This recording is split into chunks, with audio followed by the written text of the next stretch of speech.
We'll hit record. Okay, we are live on Facebook, Instagram, and Zoom. It's like magic in all areas. Hi Danielle, welcome everybody on Facebook and Instagram. Welcome back to another Wednesday night with myself. My name is Maya. I am the creator of the Nuria method and founder here at Nuria Weight Loss. And I need you to know that I've walked in your shoes and I've thought your thoughts, and I don't question why we went into weight loss, because I know that there's more to it. I need you to know I've in my younger years, I've been upwards of 200 pounds. I grew up in a Lebanese household and food was love, and it's what you knew. I thought fat-free Oreos were good for you because they had 10 calories each, so I could eat the whole box, because at one point in my life, I wasn't a dietitian and didn't know anything about food. And fast forward years later, in my early years as a business owner, I thought I had to set the alarm for the sun to rise, so I fell into burnout. I was diagnosed with prediabetes, anxiety, and depression, and put on more weight. And the second time around, it had nothing to do with the food and everything to do with the thinking. And the whole time, what drives me most is I'm always in search of a better way all the time. And the Nuria method truly is here for you as a better way. And what you need to know is that, and it's really going to be the one single point that we want to talk about. Tonight's topic is the right use of willpower. And the one most important thing that I want you to remember is that that better way will always, always come in a change in your thinking. It will always come through a change in your thinking. Our world nowadays, in weight loss, this is nothing new to a majority of us. Our world right now has more, I'm just looking this up for marketing piece yesterday, $66 billion in the weight loss industry in our country alone, $66 billion. And we have more diets and we have more meal plans than we've ever had before. And we're quite literally at a 40% obesity rate in our country. There is clearly an issue. And it doesn't have anything to do, in my humble opinion, with food, because the truth is that we all know what to do. It's just a matter of doing it. And instead of behavior change, thinking is ultimately the cause and behavior is the symptom. Thinking is the cause and behavior is the symptom. And when we talk about willpower today, we'll talk about it in behavior, because a lot of us, when we know what to do and we're just not doing it, we tend to use our finite resource, this precious finite resource, in the wrong direction. And the Nuria method, if this is brand new and we're meeting for the very first time today, hi Kelly, says that our thinking, our thought habits, our habituations in thought create our emotions, which create our behaviors, and therefore our life circumstance. Our habituations in thought create our emotions, which create our behaviors, and therefore our life circumstance. Now, the brain inside of our head is a 5 billion-year-old tool wired for safety and survival. And it has, over time, has its own habits or patterns of thought. You and I may have two totally different lives, but we can both be overthinkers, right? And if we're overthinkers, or we try and control things we can't control, that's going to produce, over time, similar emotional habits: stress, frustration, overwhelm, anxiety, depression, even hopelessness, depression, despair so often. And by all means, it's going to be far harder to reach for a piece of broccoli when you're stressed out of your mind on a regular basis. For most of us, stress it's so normal. It's such a normal state that we don't realize we're actually in a state of stress, because it's so normal. It's been a habitual way of life for so long that peace and calm is actually weird. It's actually a place that this feels a little too calm. I often use the example, if your whole life you grew up with eating candy bars and I gave you an apple, which is what most of our conversations are like for you oftentimes, which is why repetitive use is important, or repetitive listening is important. You look at me like I'm crazy because an apple might kill you, because you don't know what an apple is, but you know what a candy bar is. Although the candy bar doesn't really serve your goals and intentions and where you want to go, the candy bar is known and the apple is not. Being wired for safety and survival, the 5 billion-year-old tool inside of our head, years ago, millions of years ago, we could have only made two mistakes. We could think that there was a tiger in the bushes when there was no tiger in the bushes, and then we could just get stressed and anxious. or we could not think that there was a tiger in the bushes when there is one, and then we die. So potentially, the brain inside of our head, we're always seeing problems to stay safe. This is a very simplistic way of saying all this, but we're always seeing problems to stay safe, and oftentimes projecting or making up those problems in the future, trying to control things we can't control that aren't actually real problems, but in the meantime, we're trying to create solutions to the problems that aren't real, creating additional stress and anxiety and use of energy that doesn't need to be happening. And that mistake is only made when we forget that we're not our brain. That the brain, as some of you have probably heard me say before, is like an untrained puppy that is, if untrained, is going to chew up your house, your shoes, and your underwear and make a mess of your house. And our job is to learn how to train the puppy upstairs. That's our job. So because when we change how we think habitually, that ultimately drives our emotion.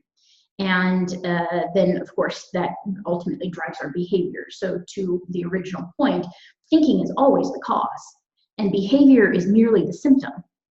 So in our discussion this evening of the right use of willpower, there's one more thing that I want to introduce to you in the New Aria method, which I didn't mention, is that there's a reason that we think what we think. Every day, the 70,000 thoughts that we have in our head, why do we think what we think habitually?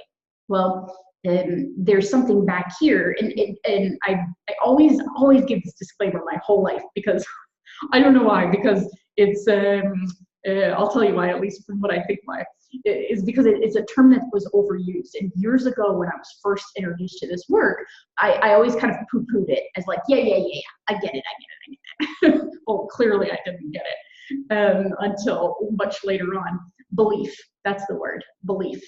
Words hold resistance, and resistance is a big part of the work that we do here at New Aria and New Aria Weight Loss, which, by the way, P.S., New Aria Weight Loss Group is starting beginning of June. If you go to newaria.com/weight loss, you can join us at a lower investment cost because it's a group, it's not one-to-one. It's a really, really great way to get the tools to dive in and join us. So back here in our beliefs, words hold resistance, and oftentimes when we work to create change in our life, we want to use the path of least resistance, and sometimes we have to maneuver our way around words. So belief is simple. A belief is a repeated thought. A belief is a repeated thought. The belief is, if you're familiar with the brain at all, you know, in a very simplistic manner of speaking, there's two parts to the brain. There's the conscious part of your brain, and then the subconscious part of the brain. And in that subconscious part of the brain, if you've seen this before, you've seen pictures of like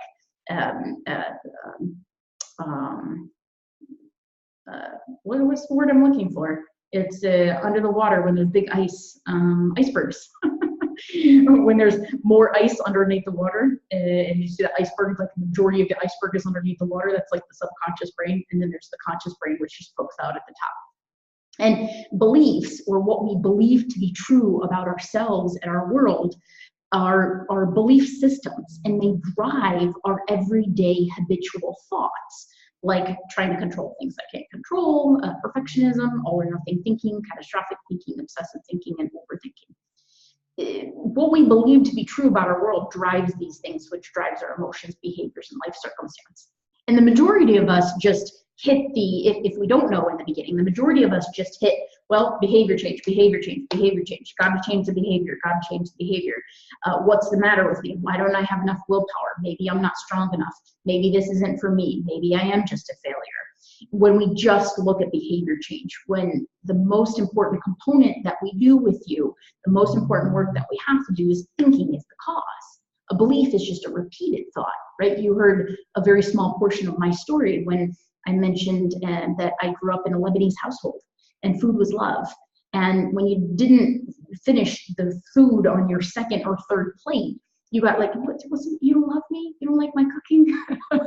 And it was like a gesture of honor and love. And the women in my family, we were just, the majority of them, not all of them, were larger in general. So I didn't think anything of it. I thought that was normal, of course, until I grew up and moved away. But that was my belief. That's what I believed to be true because that was what was around me. oftentimes we're not, we don't think for ourselves in the fact that we do a lot of adoption of thoughts that come in from the outside world as true. And so when we adopt them as true and we hold them in our belief system, that drives our thinking. Now, if I may, after 14 years of this work, the most common habituations in belief that really truly, now you're not thinking these things, but it's driving you on a regular basis. The most common habituations in belief tend to be lack. There's not enough. There's not enough money. There's not enough time. There's not enough of me to go around. There's just not enough, which is at least the second one, right? The belief in lack, that there's a finite, it's a finite resource. Joy is a finite resource, or money is a finite resource. It's limited. The second one is not enoughness, worthiness. It's not good enough. I'm not good enough. To some extent, there's other commonalities. This is a deeper one in our level 2 work that we do together, is the belief in our separateness, that we as humans are separate from each other, which produces a lot of thoughts around superiority and inferiority, and lots of other manifestations from separateness in our thinking, which truly can drive our behaviors, even around passive aggressiveness, and defensiveness and those kinds of things. I digress because that was a different conversation, but there's lack and not enoughness, a separateness, belief or fear of failure. These are beliefs, fears, and insecurities. You're getting the point here. They're driving our thinking, which drives our emotion and our behavior and our life circumstance. Which brings us to today's topic, which I have to give that background to be able to appropriately speak about these things with you, so you can just see them in a new light. And tonight's topic is the right use of willpower. And there's one thing that willpower by definition is, they say, control exerted to do something or restrain impulses. So it's really just impulse control. Impulse control is willpower. And oftentimes, willpower, like I had mentioned to you, is used in our behavior change. It's just over here in our behavior change. Now, every Wednesday night when I join you, I simply want to convey one specific message with you in hopes that it increases your awareness. That's what our Wednesday nights together are for, is to increase and expand your awareness. Because if you know me, you know that I'm going to drive this into your head, is that awareness is like a light in a dark room, and you can't change what's in the room if you can't see it. And that's what this is creating awareness around what I'm thinking and how I'm seeing my world, and what are the paradigms and structures that are changing everything. So the one thing that I want you to think about differently with the right use of willpower is simple, and it says that instead of using your willpower in behavior, I want you to use your willpower in your thinking. I want you to use your willpower in your thinking. What happens when we unstrategically use our willpower in our behaviors? Well, I changed 998 things about my life on Monday, and I fall into chocolate cake by Friday. That is an unstrategic use of willpower, something we help teach you to do in the very beginning stages is how to change a habit. The 5 steps to strategically change a habit through the path of least resistance and stepping stones, to help you to strategically use your willpower instead of unstrategically. And oftentimes the steps are so small that your brain really questions, like, well, how am I going to get to where I want to go? And why didn't you learn French yesterday? And you can certainly see the craziness in that thought, but it is ultimately that thought that has stopped you from taking the small and necessary step forward to therefore build upon from there.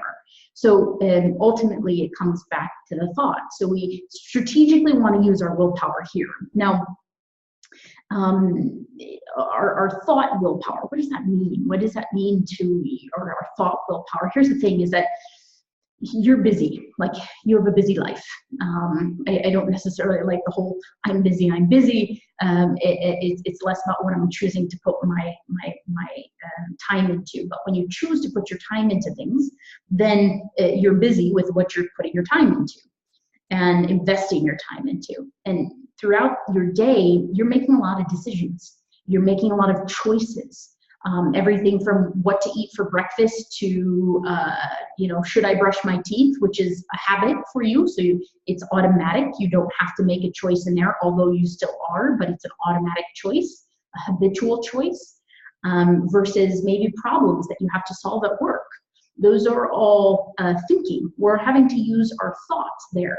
So if we have a limited source of willpower, which tends to just be more like a muscle, and if I use that muscle and I use it too fast, too hard, I'm going to use it up. And so there's something to keep in mind is that willpower in our thinking, you're using your willpower all day in the choices you're making. You're using your willpower all day in the choices you're making. And so when we choose our thinking, there's something we teach you in the New Arya method and program is to do that your thoughts create your emotions. My thoughts create my emotions, and I have 70,000 thoughts. So thought A could make me feel like crap, and thought B could make me feel better. So I'm going to keep this as simple as possible. It is a choice for me to choose thought A over thought B. It's a choice. But oftentimes, our habitual nature takes over when we're not aware, when we're not conscious, when we're not present. We immediately go into habit. When we're not conscious and aware and present, we just go into habit. Habit is automatic, easy, effortless. Riding our shoes, riding our shoes, I got them mixed up. Riding a bike, tying our shoes, brushing our teeth, driving a car. These are all effortless, habitual ways and states of living and existing in our world. And it is probably pretty common that it is also a habit of the mind, which means that you have wiring, your neurons have wired in a very specific sequence in your brain, and your brain doesn't know good or bad. It doesn't say, well, that thought stresses you out, so let's not think that. It just does. It's wired for it's one of its principles, so to speak, is efficiency. So it's going to do what you do all the time.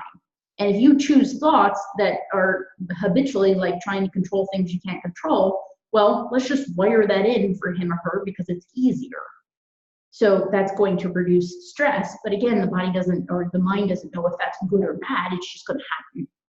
So using our willpower in our thinking and choosing the thoughts that are in alignment with how we want to feel is the most important, I should say, which is the topic of this evening, is the right use of willpower. Choosing your thoughts based upon how you want to feel is the right use of willpower. Now we know through habit that sometimes that gets in the way. That through habit, if I'm not present and I'm not aware, then I'm going to probably choose the stressful or anxiety or depression-based thought because it's easy and effortless for me. But the right use of willpower is choosing the thoughts based upon how I want to feel, which leads us to a very important question: how do you want to feel, right? And when I first meet people, one of the first questions we always ask in all of our programs is, what do you want? What are your goals, right? More importantly, when you feel as though one of the questions that we like to ask is, how are you going to know when you got there? Not just how are you going to know when you got there, but how is it going to feel? If you ask anybody, maybe yourself included in the very beginning, oftentimes we know a whole bunch of what we don't want, but oftentimes we don't know a whole lot of what we do want. And that's where we want to start. When we know what we do want, you can start creating this use your imagination, start creating this picture of how it's going to feel. There's later on in one of the How to Think courses, which is a foundational course in the New Arya method, says it's how to think. And we help you to set emotional goals. Well, when I've reached my goal, say maybe of weight loss or anything else that I'm wanting in my life, I should stick with weight loss, but whatever these things that you're wanting here, who are you? Who are you becoming? Who do you have to become? Who is this person? How does this person think? How does this person feel? What is their world about? And when you have a clear picture, because I've always believed, I guess this is more of just a side note, but I've always, in my experience, this journey, so to speak, of closing the gap between where you're at and where you want to be is all about unbecoming and unlearning. Let me unbecome and unlearn all of the repeated thought systems called beliefs that I've taken with me my whole life. It's not that you're here to learn any more stuff. You're just not here to learn any more stuff.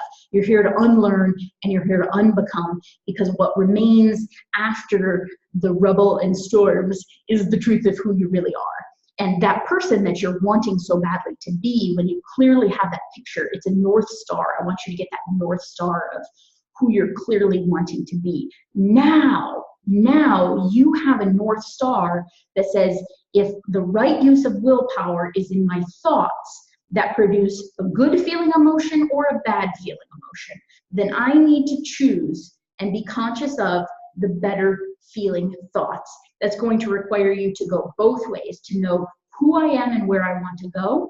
And what's going to also happen for you is, and this is recorded, so you can go back and watch this if there's too much going on for you right now, but is to say that if I change a thought over and over again, I'm choosing the good thought. Oh, the bad one comes up. The bad feeling thought comes up. There's no bad thoughts. The bad feeling thought comes up. It produces bad feelings for me. Well, I'm going to choose the good feeling thought. Okay, going to choose the good feeling thought. Okay, going to choose the good feeling thought. But why is the bad feeling thought still arising in my mind? Because of what you believe, which is just a repeated thought. If that thing is still lodged underneath the surface as a paradigm or foundation that's driving everything, then you can use your willpower in better feeling thoughts all day long. But those other ones are still going to be coming up, and you're still going to have to use willpower. You're still going to have to be changing those around. So what can I do now instead of choosing the good feeling thoughts? How can I get back here, right? That should be our question at this moment. Now we know through, and this is much later in the program, but we know through repetition, we know through emotion, we know these things that can have an effect back here on some of our repeated beliefs or repeated thoughts called beliefs. We know that those have an effect. But in order to get back here, in order to use the right use of willpower and choose the better feeling thought, which will effortlessly help you to choose in behavior differently, then we first have to reduce stress. Why do we first have to reduce stress? Stress is consistently coming from our bad feeling thoughts. And those bad feeling thoughts are consistently coming from the repeated thoughts called beliefs, rooted in lack, separateness, fear of failure, not good enoughness, fill in the blank. There's a ton of them, I'm sure. So instead of monitoring all our thoughts every day, oh my gosh, how am I going to monitor 70,000 thoughts all day long? I can monitor how I feel. That's the first place you want to start. The first place you want to start, and the right use of willpower is sifting and sorting through thoughts. When you get to the level 2, which is beyond Noria weight loss, it's level 2 work, then we start diving into the sifting and sorting of thinking. And we can get really good because we've gotten really clear on what's in front of us and what's behind us. By level 2, we've gotten really clear on who am I, what is my North Star, and we've gotten really clear on the stuff that's driving us in the background. But in level 1, which is Noria weight loss, we simply pose the question of, okay, all right, instead of sifting and sorting through the bad feeling thoughts or the good feeling thoughts, let me focus on how I feel. So thoughts create emotions. For the majority of us, if stress is a habitual, easy, and effortless part of our lives, we don't even know that we're stressed. Stress is like, it's normal. It's regular for us. It's normal. It's something that we engage in as a habitual, normal, regular state in our lives. Oftentimes, I give the example of, can you remember when you went on a, say, vacation? Maybe you were at the ocean. Maybe you were looking at the ocean, or maybe you were camping. And you were underneath the stars and the fire was crackling and you were laughing with friends or something. And there's a point, some of you have had this, and it's very common that some people have not experienced this before, but there's a point where you dip into and you become so wholly present that you dip into peace, contentment, and calm. And what I would invite you to consider as a potential belief is that that state of peace, calm, and contentment is your natural state. That's who you really are. Stress is who you're not. Stress was learned. Anxiety is who you're not. Anxiety was learned. Depression is who you're not. Depression was learned. So is frustration and overwhelm. And so if we're right here with a whole, healthy, neutral body and peace, contentment, and calm are our natural state, then what we know is stress is just another deviation. It's what we help you with in your weight loss, is to correct all the deviations, not just in behavior, but in thought and emotion. We correct all the deviations that are have deviated you from your whole healthy natural self. So I have to pay attention to how I'm feeling. That's numero uno. Now, when you're stressed, the stress response is happening in the body, even if low grade. And as you're stressed out, there's 3 things that will help you to reduce the stress response in the body. Before you can even get to choosing thinking, why am I telling you this? You can't even get to choosing a thought if you're in a fight or flight state. You can't even get to choosing a right thought, a good feeling thought, if you're in a stressed out state. Because if you're in a stressed out state, you're in fight or flight. And if you're in fight or flight, even if low grade, you are suppressing your natural ability to create solutions, imagination, all of your creative faculties that help you to move forward are being suppressed. Because if you are in a state of even low grade stress or fight or flight, you are running for your life. And when you are running for your life from a bear or a tiger, you can't stop to go to the bathroom or have some food or rest. You have to keep running. Which is why stress, to any extent, produces so much havoc in our lives, especially in our health alone. Because if we're right here in this even low grade state of fight or flight, we're just suppressing our ability to even think about, even come up with a creative solution of a better feeling thought. It's really hard to access because I'm in fight or flight, even if low grade. So I hope that you felt that. I hope you felt the peace, calm, and contentment. I'd love to hear from you in the comments if there is a time or a point in your life where you have had the peace, contentment, and calm. And I even next time, I don't know if you meditate or visualize or do any of those things, but you can close your eyes for just a moment and you can recall that feeling. And that's what I want you to do, because that is who you are. Now, when you're in stress, I said there's 3 things that you can do. And so you've probably heard of this one before. It's really common. It's called diaphragmatic breathing. Diaphragmatic breathing. You can look it up on YouTube. Diaphragmatic breathing helps you breathe from your diaphragm. I think some people also call it like belly breathing. So even I think it's something like 3 to 5 diaphragmatic breaths will help you to reduce both your systolic and diastolic blood pressure numbers by 5 to 10 points each, which is huge. That's proof that it's reducing that stress response.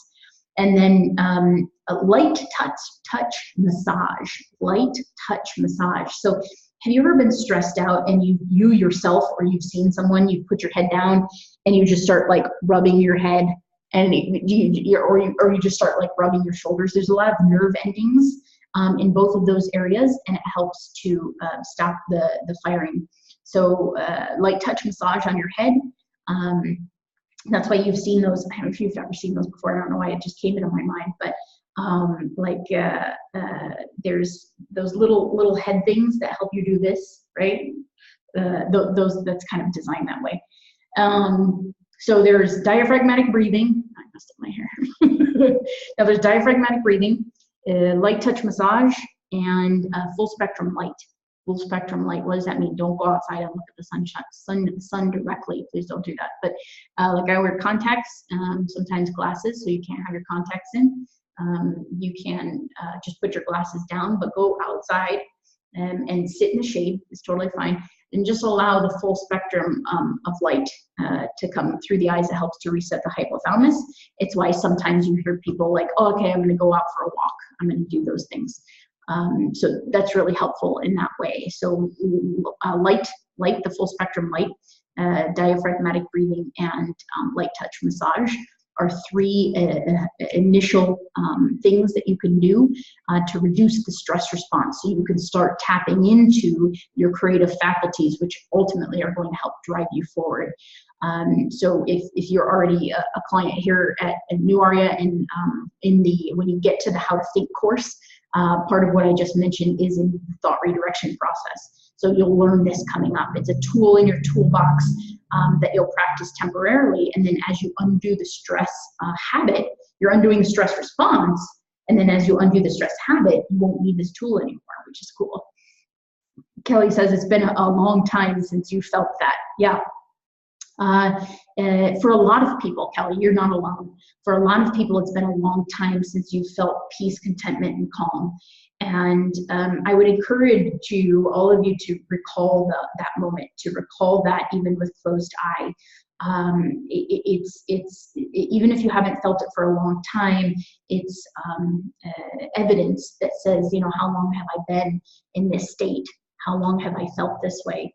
And how long have I kept myself from peace and contentment and calm? And so it's huge in reducing the stress response. Now, the other thing that you can do is you have to reduce the stress response first, but meditation. So meditation, some of you I know already are meditators, and some of you are not. And yes, everyone can meditate. And if you fall asleep during meditation, it just means that you're tired and you need more sleep. But meditation is certainly something that we teach. And I'll go off on a side note for you for just a quick second to help redirect your brain on meditation. You're not sitting on a pillow and chanting, although you can if you want to. But think of it this way. I have 70,000 thoughts in my head. And if I put on a guided meditation, that guided meditation says, here's one thought, is the guided meditation voice. And I'm going to focus just on the guided meditation voice. And then one of my 70,000 thoughts is going to say, oh, did you brush your teeth today? And through meditation, which helps teach you how to start letting go, then, oh, wait, no, come back to the voice. Now, I don't have a lot of resistance in did I brush my teeth today? So now I can go back down to the voice, stay focused on the voice. However, maybe I'll have another thought over here that says, oh, did you get that project done? Did you call that person? Did you do this? And now maybe you have so much, maybe you recalled something that you think you shouldn't have said or whatever. But now you have a thought that has so much more resistance than did you brush your teeth. So now your job is to, with much resistance on that thought, to let go of that thought and come back to this thought. And really what you're doing, which is really, really cool, is it's teaching you how to train the puppy upstairs, how to begin using willpower of your mind. Begin using willpower of your mind to start letting go of and refocusing. Meditation uses a lot of willpower. And it's to say, come back to the voice, come back to the voice, come back to the voice. And even though if you meditate for 2 minutes or 3 minutes or 5 minutes, and even if in that 5-minute time you focus on the voice for a millisecond, you were successful at meditation. So know that about yourself. You're good. You can't fail. Now, one of the last things that I wanted to mention to you this evening was that if I'm having to, something I wrote down for you here that I'd like to pose for you and just plant a seed in your brain of, because it's important. And what I've said up until this point may be enough to digest, so feel free to come back to it, is that through the right use of willpower in itself, we can remove ourselves from the willpower conversation if we know that we are truly wanting what we're wanting. If we're in a job we don't like, or a relationship we don't like, or we are not really truly wanting to change our health yet, if we're not at that point where that's not really what I'm wanting, we're going to have to use more willpower for our actions to match what we really want. Meaning that when we make a really clear decision, you've heard this before, and I'm saying this slowly because it is something that you hear at the right time. When you make a decision, you've heard that before, as you cut off all possibilities. When you make a decision, you move forward in one direction. Then you use less willpower, because now you're moving in one direction that says, this is where I'm going. Even if you don't know how, or even if you don't believe it yet, when you get your repeated thoughts back here more in alignment, it helps you to move forward even more powerfully with even less use of willpower. That's where the effortlessness comes in. For years, just go to our website, it's all over our website. We've said effortless weight loss, it's effortless weight loss, effortless weight loss. Effortless weight loss happens because I use the right use of willpower. I get clear and make a decision, and my beliefs start matching my thoughts and my emotions and my behaviors. Everything moves in alignment. When you have alignment, when you have clear direction, and when you have alignment, it's almost as if you use no willpower at all.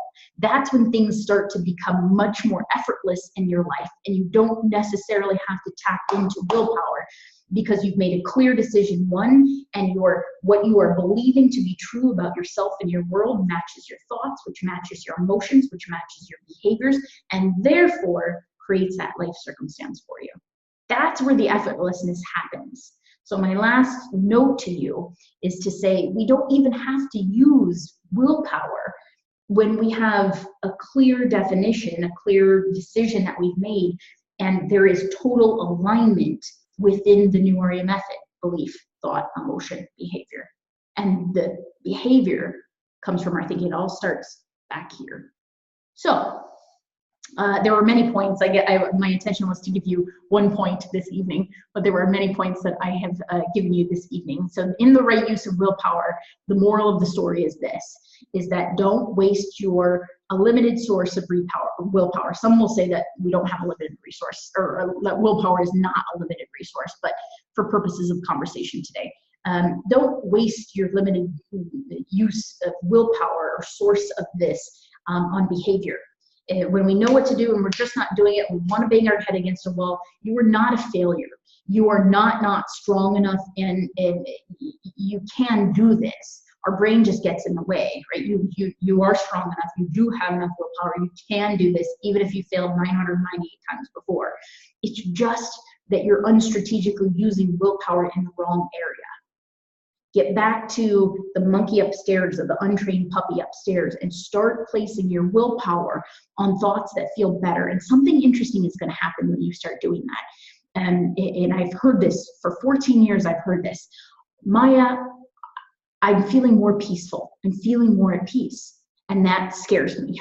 It's because peace is you don't know peace. You don't know peace. You know stress, but you don't know peace, right? So now we have to create a new habit and a new normal. And what I'm asking you to do, if in food and weight loss terms here, what I'm asking you to do is to choose, instead of worrying about, instead of worrying about choosing the apple over the candy bar when you know you should be choosing the apple instead of the candy bar, instead of just getting down and out about yourself over here, put all of your willpower into choosing the apple thoughts instead of the candy bar thoughts. Yeah, choose the apple thoughts, not the candy bar thoughts, not the lack thoughts, the inadequacy thoughts, the separateness thoughts, the failure thoughts, the doubtful thoughts. Those are all candy bar thoughts. And this is interesting, because as you start to use your willpower and your thinking and choose the apple thoughts and not the candy bar thoughts, you can't help but to see in front of you very, very clearly. Yeah, it's possible. You can't help but to see in front of you very, very clearly What are the paradigms that's driving everything? Because you will come face to face with them when you start choosing the apple thoughts and not the candy bar thoughts. You will come face to face with them, and you'll know you'll come face to face with them because you are feeling resistance. Because you're feeling resistance, you're feeling weirdness, awkwardness, like, oh, I don't want to be that's not right, right? Because if you're thinking a thought that is out of alignment with what you believe, you're going to feel it. You're going to feel it. You're going to feel it. And that's where we can open the gate and say, oh, whoa, I just choose the thought that was in alignment with my North Star, with who I really am. But now I see that here's why I haven't chosen this thought before, because I'm coming up with some resistance. I'm coming up with some frustration. I'm coming up with some not good feelingness. And so what is it back here? What am I believing to be true about myself and my world to be having this candy bar thought? That's one of the best questions you can ask yourself, is if I'm experiencing lots of the candy bar thoughts, what am I believing to be true about myself and my world? And that will help to show you and open up that space. So you got the candy bar thoughts, you got the apple thoughts, you have your 3 tools that if you're in just a state of stress, before you can even tap into your creative faculties and start imagining new scenarios that are apple thoughts. Because if candy bar thoughts are habitual for you, it's going to be really easy to think candy bar thoughts. And before you can even come up with or think about an apple thought, it's the whole reason why, if we're all or nothing thinkers, it's really difficult to think of a gray or middle road scenario because our brain's not wired that way. So before we can even get there, if stress is too much a part of your life, if things are spinning out of control for you, use your 3 tools to decrease the stress response. The light, full spectrum light, light touch massage, and diaphragmatic breathing. You can also move into that next realm of starting some meditation. There's lots of cool stuff. One of my favorite, my phone's in use. One of my favorite apps is called Simply Being. Simply Being. Simply Being. It's got a little face of a woman. I think it's like $2, but it's really nice because you can choose a 5-minute option, and then she just helps letting go. So it's a really nice guided one that I like a lot. Cool. And remember, the last thing that I had mentioned to you was that there is available to you, even if you don't believe it right now, it's completely okay. There is a space of effortlessness that's available to you. Just maybe this can be a little seed in your brain. There is a space of effortlessness where you can decrease your use of willpower because you have that clear decision you've made and everything is in alignment. And then that's where some of the effortless comes in, and you don't have to work so hard. You don't have to achieve so hard. You don't have to do so hard. So I hope that was helpful for you. I would love to hear what was helpful for you. I will, I don't see any comments or notes. Hi, Carla. Hi, Jim. Awesome. Let me just tap into before we sign off today. I'm going to check into, hi, Robin. Feeling peace is a wonderful thing. Yes, feeling peace is a wonderful thing. I love it. I love it. All right. Move this out of the way. Very helpful. Thank you. Awesome. I saw your note, Danielle. I just wanted to see that. Very good. Happy Wednesday to everyone. Thank you so much for being here this week. This week and every week, we will be back right here at 6 p.m. on Instagram, Facebook, and Zoom. So if you can't get on Facebook or you don't have an Instagram account, you always have the Zoom link, which will put you right into our webinar meeting room.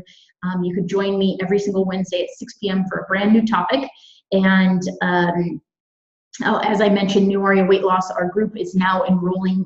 We start at the beginning of June and ongoing. And P.S., if you yourself, this would be very helpful for us. I'm actually going to put an email out. So we have worked so hard over so many years, and we know what our next right move is here at New Aria Weight Loss. And we know our mission at New Aria Weight Loss is to reduce the obesity rate in America. And we know that that is possible by learning how to think differently. We are quite literally, New Aria Weight Loss is what the world's waiting for in weight loss. And so we need your help in spreading the word and getting the word out. We've recently moved into, well, we've been doing it for actually about 3 years, but into corporations and businesses. So if you yourself are a business owner, or you know a business owner or an HR director, I'd love for you to put them in contact with me, because we bring Nuaria Weight Loss at Work, is the Nuaria weight loss groups for an even less cost for groups at work that go through it. It's typically best for people who tend to be in corporate offices, who tend to sit at desks all day long. That's one of the best spaces. So that would be very helpful. Feel free to email us at hello@nuaria.com. And thank you so much for being here tonight. I shall see you at Nuaria Weight Loss, or I will see you right back here on Wednesday at 6. Bye, guys. Have a great night.